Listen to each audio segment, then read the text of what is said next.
Hello students, let's continue with the chapter Cell, the Unit of Life, and today we'll discuss about the another important cell organelle which is present in the plant cell, that is the plastids.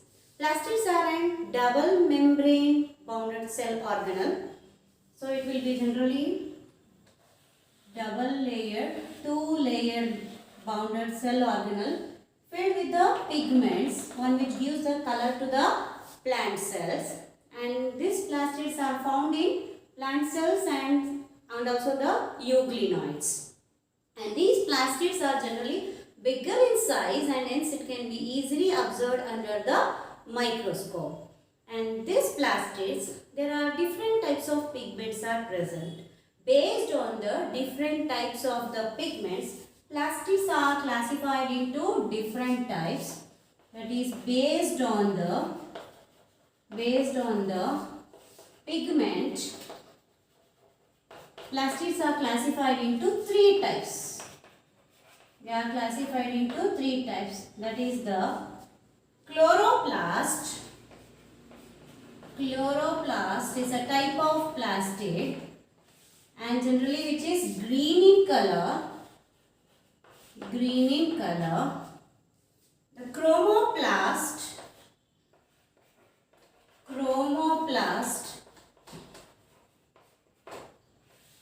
generally it will be colored,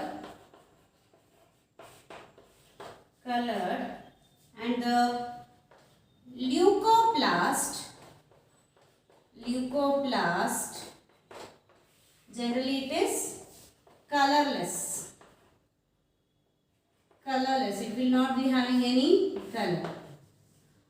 So in this way there are, based on the pigment, three types: chloroplast, green in color; chromoplast, colored; leucoplast, this is the colorless. The chloroplast contains the main pigment, that is the chlorophyll will be present. Chlorophyll pigment will be present. Along with chlorophyll, carotenoids will be present. These pigments will be present in the chloroplast, and because of that, this has the capacity to trap the solar energy and perform the photosynthesis. Whereas the chromoplast, it is colored and this contains the pigments, that is and carotenoids,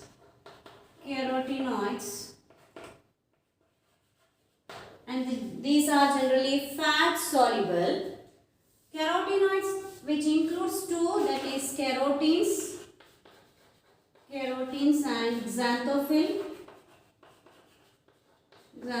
Two pigments will be present, carotenes and xanthophyll, and generally give different colors, that is yellow, orange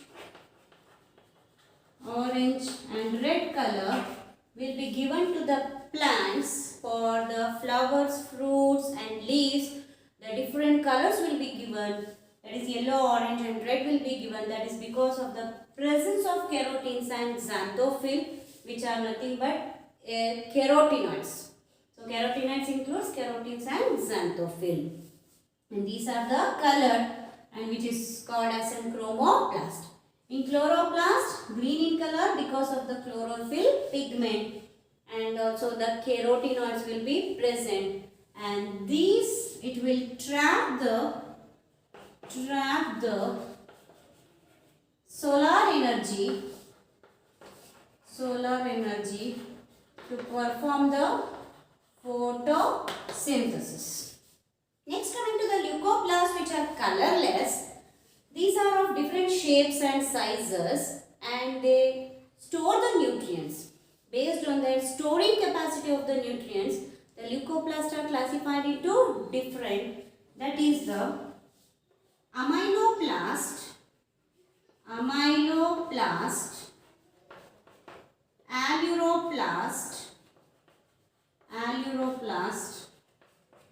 and elioplast. Amyloplast, it stores the carbohydrates. Carbohydrates will be stored carbohydrates will be stored in the amyloplast. Aleuroplast, if proteins are stored in the leucoplast, such type of leucoplasts are called aleuroplast. If the leucoplast stores the oils and fats, such type of leucoplast is called ileoplast. Okay, amyloplast one which stores the carbohydrates, aleuroplast stores the proteins, ileoplast stores the oils and fats. So example for amyloplast, that is the potato. Aleuroplast example, that is the pulses. Okay, in the seeds the protein content will be there, and aleuroplast will be present in the seeds, that is the pulses. And ileoplast you can observe in the oil seeds, that is like groundnuts, castor, etc. So in this way the leucoplasts are the one when it stores the nutrients. So in your syllabus, the chloroplast is the one which is being mentioned in detail. So we will study the structure and function of the chloroplast.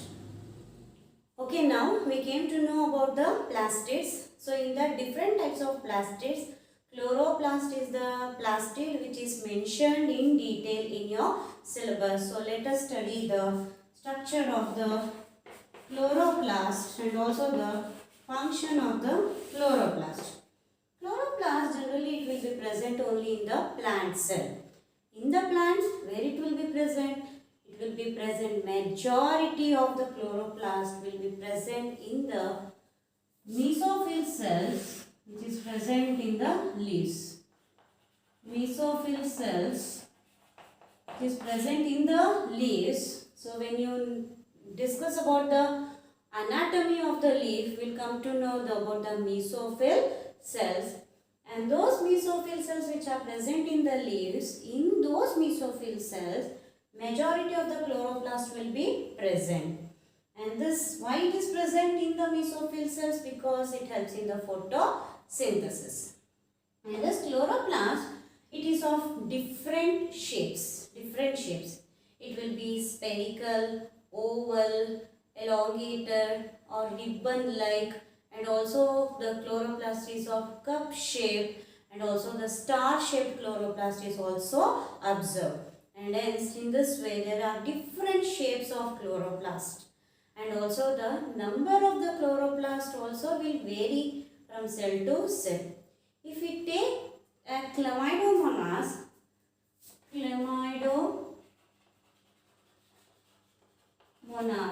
that is a green algae, this is one of the green algae, only one chloroplast will be present in one cell. That is in single cell, chlamydomonas, in that single cell, only one chloroplast is observed. But whereas in the mesophyll cells of the plant body, the chloroplast in one mesophyll cells, it will vary from 20 to 40 chloroplasts will be present. So you can know how chloroplast, it will be only one also will be there, 20 to 40 chloroplasts also will be there in a single cell. In this way, the size and shape of the chloroplast will vary. And the chloroplast, if we take the length, it will be of about 5 to 10 millimeter. And if you take the width, it will be about 2 to 4 millimeter width. And this is the length of the chloroplast. In this way, this is the approximate size of the chloroplast. Now coming to the structure of the chloroplast, just like mitochondria, chloroplast is also made up of two membranes, that is outer membrane and this is the inner membrane. The space between the two membranes called periplastidal space. Compared to the outer membrane, the inner membrane is less permeable, means it will not allow all the one, it will allow only certain molecules, only some of the molecules to enter, and that is called less permeable. And this membrane coming to the inside, homogeneous, the same type of homogeneous fluid like material will be present, which is called stroma, or also called matrix. In that stroma, you can observe a coin-like structure or also sac-like structure, and those single, I am not talking about the entire, only one this. And this coin-like structure or sac-like structure, only one, this is the one. Coin or sac-like structure, that is called thylakoids. And these thylakoids has its own membrane. It will be having a membrane, and on this membrane the chlorophyll pigment will be present. That chlorophyll pigment will be present on this membrane, one which is responsible for the photosynthesis. And the space inside the thylakoid is called as an lumen. And these thylakoids are arranged one above the other, just like if you take the coins and keep one above the other, that we call it as an pile of coin. In the same way, thylakoids are arranged one above the other, and that thylakoids, if it is arranged one above the other, that is called as an granum. That is single granum, many grana. Granum, that pile of thylakoids, is called as an granum. And this granum, one granum will be connected to the another, and this granum to the this or this to this, it will be connected, and that connection is called stroma lamellae, or also called stroma thylakoids, or also called frets. And inside the stroma, the DNA will be present, which is single, circular and double stranded DNA will be present. DNA, just like mitochondria, chloroplast also will be having its own DNA.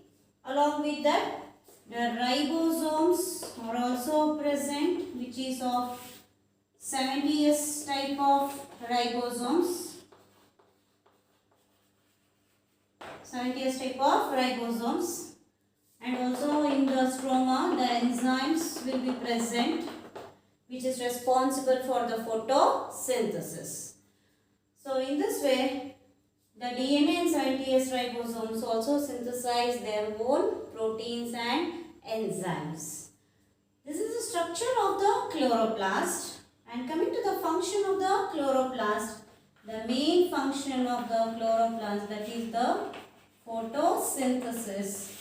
It will trap the light energy and convert that into the food.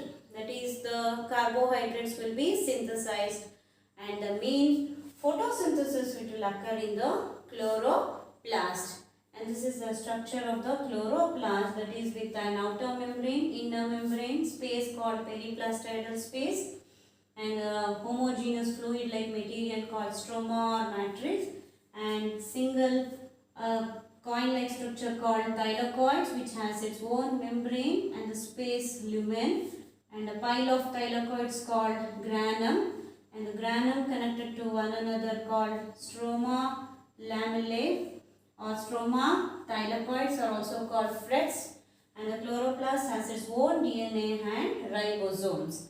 Mitochondria and chloroplast has its own DNA and ribosomes, and hence these two cell organelles are called as an semi-autonomous cell organelle, because they synthesize the protein and enzymes which are necessary for the function, and hence they are considered as a semi-autonomous cell organelle. And here the ribosome is of 70S, whereas in the cytoplasm of the eukaryotic cell, the ribosomes is of 80S. So this is the structure and function of the chloroplast. One of the important question which will be asked for the 5 marks. Thank you.